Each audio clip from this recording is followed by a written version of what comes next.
Woo! Beautiful.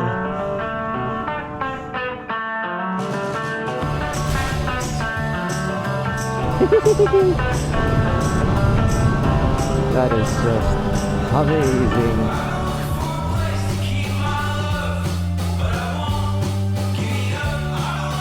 Wow!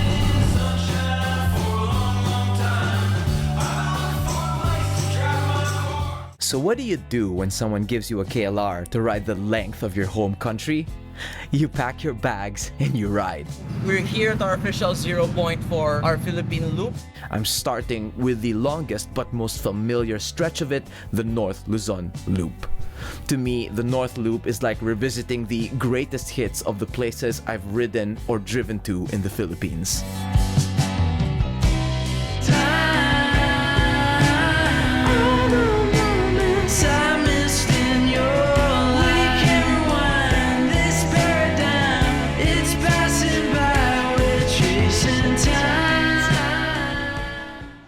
Good morning. It is 7:13 a.m. on the phone clock, and we're getting ready to head to Tuguegarao, passing by the Aparri checkpoint. Actual start time 7:15 a.m.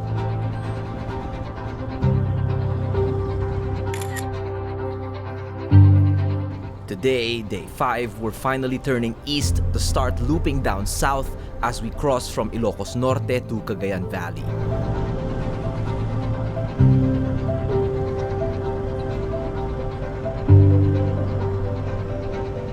So the sun is in my eyes now, which is a sure sign that we are now heading east and basically looping back south inevitably.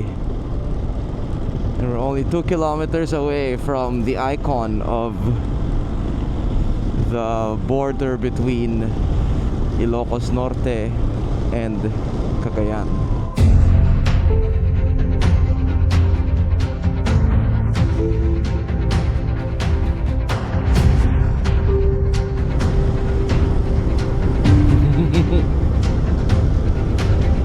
Wild.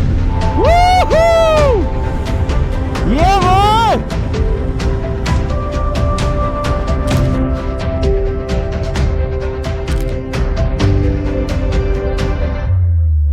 All right, welcome to Cagayan Province. We've crossed over the mountains and we're back in the flats, and according to our compass heading, we are now officially heading south, which means we are on our way to closing the North Luzon Loop. Welcome to the eastern seaboard. From there, it's a dreamy ride on wide, empty, flowing roads as we make our way east to the Philippine Loop checkpoint of Aparri at the mouth of the mighty Cagayan River. A lovely, lovely morning ride. It is a Sunday morning, hence it is even quieter than usual. Good road, beautiful scenery, perfect temperature, and it not being busy. Oh my goodness. This is what it's all about, baby. It's all about, baby. Seriously, what is this road? Oh my god. May waterfall pa. At basa yung corner, relax. But woohoo! Oh my god, grabe. Grabe. Look at this off-camber Devil's Corner thing here. Whoa. This is spectacular riding. I had totally no expectations for this morning's riding, but it is one of the nicest stretches. Hello? Is this like a dam or? Yeah, it is a dam, or looks like it, because yeah, we are in Pata East. It's like a hallway, like a great hall between the trees. Crazy straight road. It just keeps going and going, like as far as the eye can see. It's so straight. Officially, we made it to day 5 before going to McDonald's for the first time. Just cause we want to get business done. Here, a sausage McMuffin and a McCafe sounds nice right about now. Happy Sunday, mga ulul. Okay, so we're diverting from the main route so that we can hit our checkpoint going north to Aparri.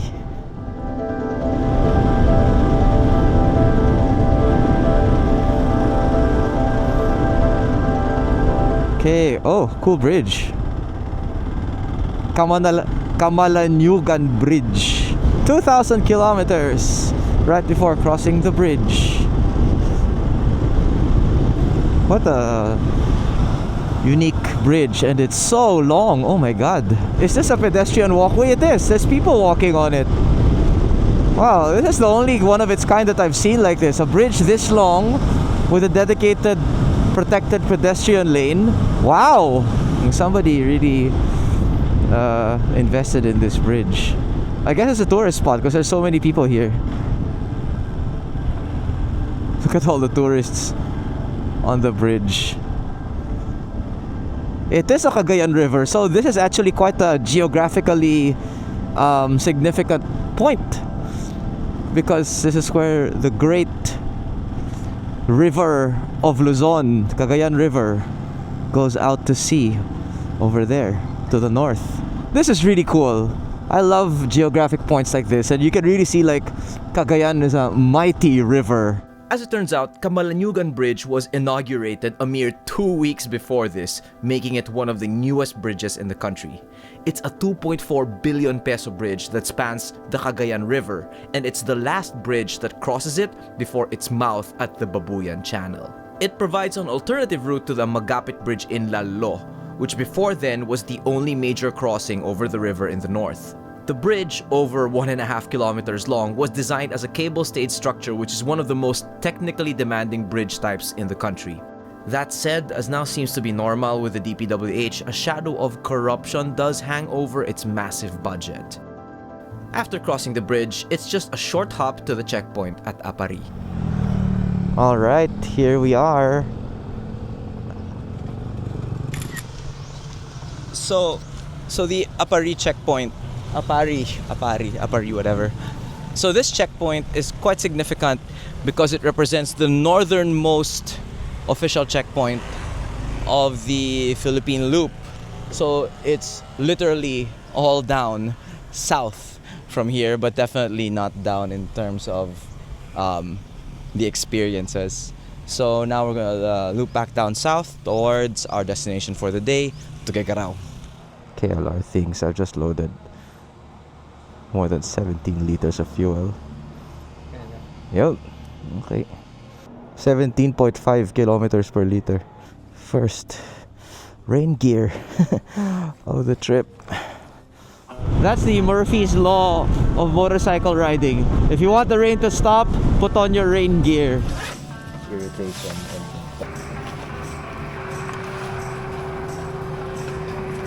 What happened to this bridge? It got completely wrecked. Must have been during one of the recent storms, no? Oh my god. Crazy. Yeah. That turn is quite memorable to me. It's where we turned to go to Bagao during day 2 of FJ Moto Mountain Cross 3 back in 2024, my greatest moto adventure ever. Entering Bagao means stepping into adventure. What I've seen of this little-known northeastern outpost is picturesque cornfields, river views, and one of the most beautiful natural sights I've seen in the Philippines. Bagao is sadly not in the plan today, as we're aiming to finish the day early to save energy for an epic ride tomorrow.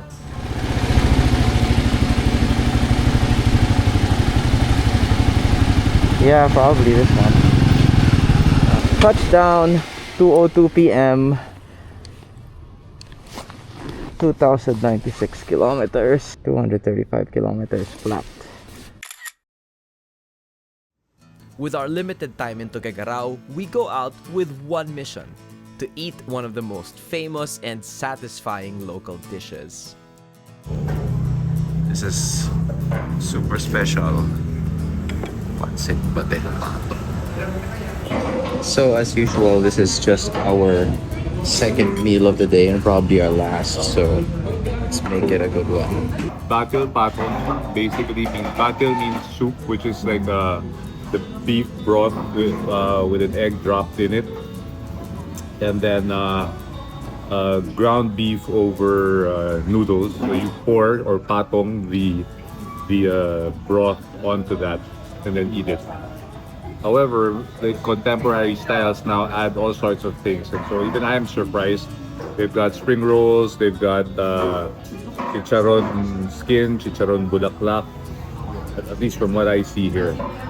And there, so this is like they call them super specials nowadays. Alright, it's time for a super special meal. Thanks, Bon Thomas. appetit. Oh my god, solid neto. Sarap. As in, super special talaga. Not I think it's really worth it. We only eat 2 meals a day, so we super enjoy our each and every meal basically, and this was definitely worth doing. So, start for day 6, 2,096 kilometers, 7:18 a.m. on the iPhone clock. We are headed to Baler, Aurora.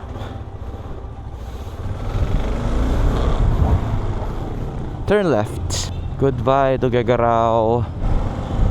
Buntun Bridge. Majestic river spanning bridge. Let's get after it. Day 6. The mission for today is to get to the east coast to hit the required checkpoint at Baler, Aurora. To do that, we'll have to cover a long distance that begins with a chunk of the Maharlika or Pan-Philippine Highway through Isabela, and then cut southeast, passing through Quirino Province to arrive at Aurora Province. Woohoo! Going down. I remember this from FJ3. Whee! Soon we enter the northern end of Santiago Tuguegarao Road, which is a scenic, hilly section that I don't remember existing prior to a few years ago. But it's only now when I put the drone in the air that I realized how beautiful the geography really is.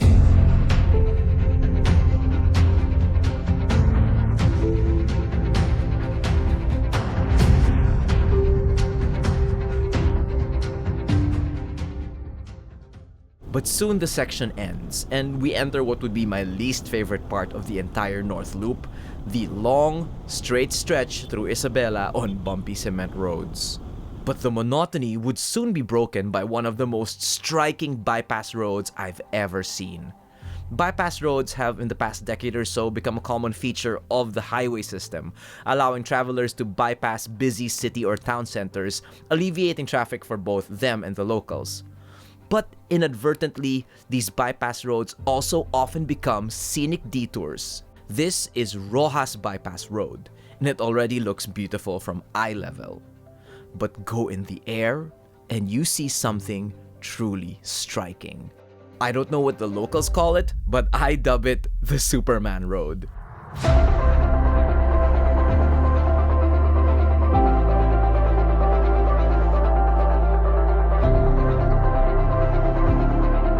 Why did they need to bend the road like this through flat farmland? Well, whatever the reason, it looks super cool. We finally turn off Maharlika Highway onto a shortcut leading to Cordon de Fun Madela Aurora Road, which will take us east to Quirino Province and then on to Aurora Province. So the first part of this route is like this, kind of straight, good speed, and then the second half is pure mountain road bliss. Up we go. Welcome to Nagtipunan and our lunch place. It is my second or third time here. Lunch is served. Kita mo ng presentation. Nakatuwa. Alright, let's see. Pucha guys, alam ko na yung pinagbabawal na sikreto nito. Yung hindi yan powdered sugar, pucha, nido yan. Kaya pala parang sobrang comfort food ng texture. Pucha, powdered milk ginamit panalo. You guys are geniuses. So that road will take you to Nagtipunan, very beautiful municipality. We do not have time to visit today. Nagtipunan, Quirino is a remote mountainous municipality that few visit. I first came here with photographer Angelo Mendoza a few years ago, and we had no idea what to expect. What we found was jaw-dropping natural beauty. I haven't actually edited that vlog yet, sadly, and there's no time to visit today. But if you're ever in the area, definitely don't miss it. The ride there alone is worth it. Another bridge, another open view to the river and the mountains. And so the twisties have begun. Just goes down, down, down, down. Turning right to go to Aurora province. And this is where the real twisties begin. I'll never forget my first time riding this section 3 years ago. It felt like the twisties would never end.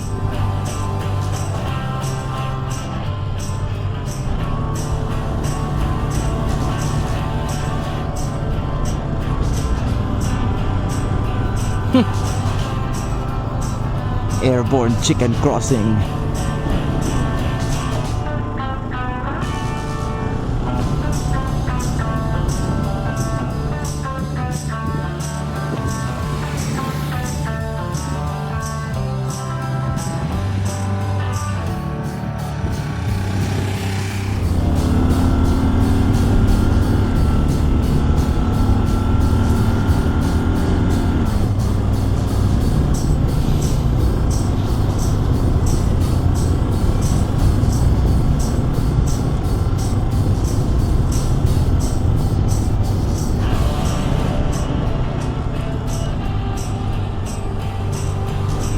Alala ko sira yung kalye dyan sa pakanan. Inayos na ba nila? Inayos na nila! Woo! Sobrang ganda ng kalye. Wow! Ho, ho, ho, ho. Grabe oh. What the heck? Hindi yan corner, right turn yan eh.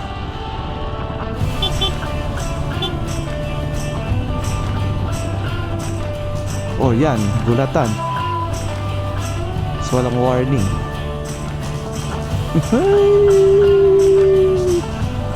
Grabe yung camber.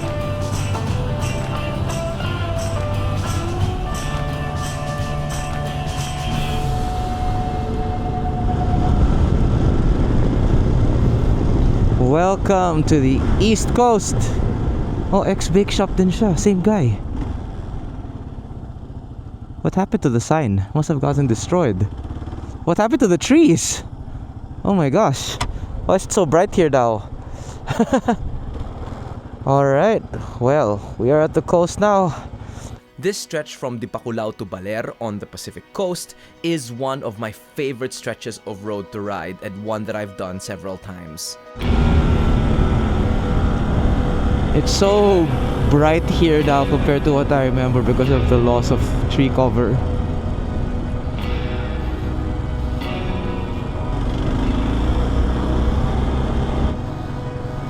Whoopsie! Solid ng mga corners. Wow, those waves are big! Oh my god!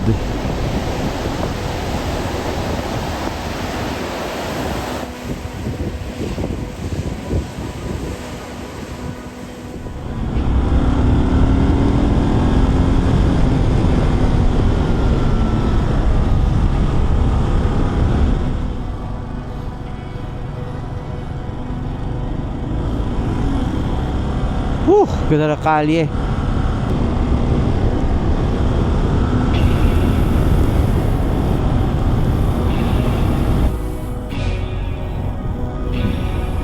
Apocalypse then. Should have been the last time. Red violet blue. felt you sink on through. And it should have been the last time. It should have been the last time. Holy water, filling up your top floor. Going up to Aparri Beach. The road was destroyed. This is what it used to look like. Alright. And now it is a gravel road. Perfect ADV road. Wow, the waves, the waves, the waves.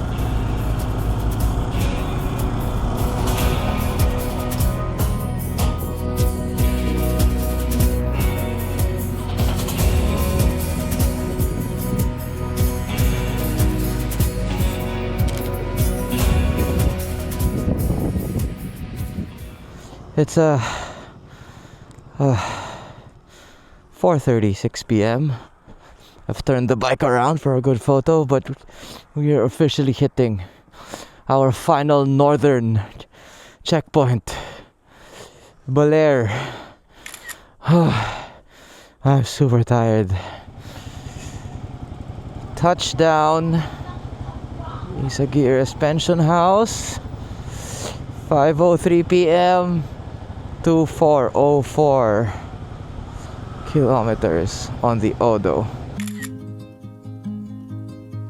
Baler is one of my favorite places to ride to, and so I've been here many times on both 4 and 2 wheels. It also has a special place in my heart because it's where I first tried to operate a motorcycle back in January 2020. It checks all the boxes for me of having great roads en route, being quiet even on busy weekends, having abundant natural beauty, and having quality accommodations at various prices along with good food and coffee. Baler was actually put on the map by surfing and the movie Apocalypse Now. It's actually officially known as the birthplace of surfing in the Philippines. My last visit here was a solo tour on the Royal Enfield Bear 650, a 2-part vlog that's worth watching after this one. Now, back to the pension house. Oh, Toby, thank you for your energy. Hey, my pleasure. Good vibes 24/7. And I'm so happy. What a beautiful room. And it did not cost very much. Done, done, done.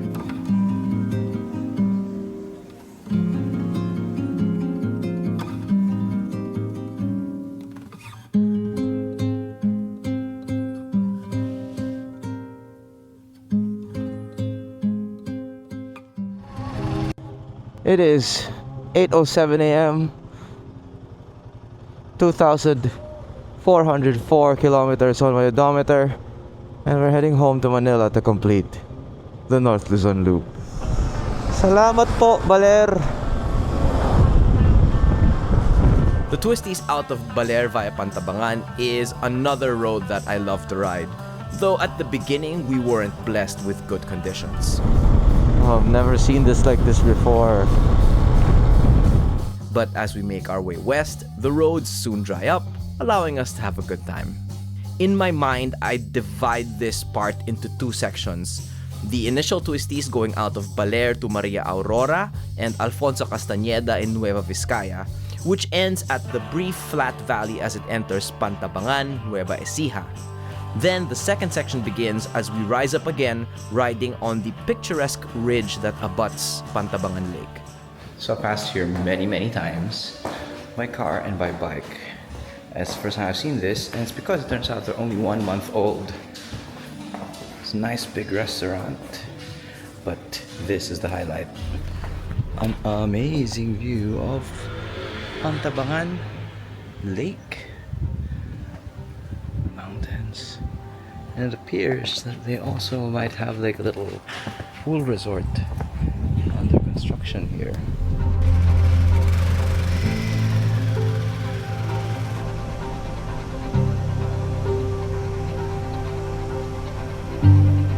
From there, we're soon down in the flatlands and shortly find our way back to the expressway for a fast ride back home to close the North Luzon Loop. Ah, Manila. There's always that irony of you're coming home from an epic trip and then this is always what you get when you land in Manila. So you're never ending the trip on a high note. That's the sad reality of living in Manila. And touchdown home, ending times 3 p.m. Odometer 2,675 kilometers. Distance of 271.9 kilometers by the Odo, 273 by GPS. And with that, we've completed the first part of our Philippine Loop. Those 7 days were the most I've ever spent consecutively on a motorcycle, and it was surprisingly easy thanks to familiarity with the route, a good bike, and a good riding buddy. Almost too easy actually. So now, I'm looking forward to where the real adventure begins, heading south for Bicol and the first ferry crossings to take us to Visayas and then Mindanao. And surprise, surprise, today was supposed to be the day that I took off for Bohol. But out of an overabundance of caution, I've been asked to postpone the rest of the Philippine Loop until the fuel situation and this whole war situation stabilizes a little bit. In terms of the fuel reserve, not just the price but the fuel reserves. And so honestly, I'm pretty bummed not to have taken off today, but perhaps it will be a blessing in disguise. And in the meantime, so I won't be able to deliver new episodes obviously, but one, there's plenty of stuff on my channel that I think a lot of people haven't seen, so just open up the videos or the playlists, you'll find some great stuff to watch there. But also, I will be doing a few mini adventures on the KLR in the meantime. Thank you so much for staying with me until episode 3. Can't wait to get out there again, hopefully with in a more predictable situation. And also, I would like to make a very small ask that because of all of these delays, my trip has now become hopelessly over budget, even with the support from Kawasaki. So if any of you would like to support me directly while getting a little bit of value back, you can do so in a lot of different ways. The best way would be to take one of my Skillshare classes, content creation, being on camera, storytelling for your own videos. Or honestly, just like, subscribe, and watch a bunch of my videos, and that'll be enough. So thank you so much, and I will see you on the next adventure. It's passing by, we're chasing time.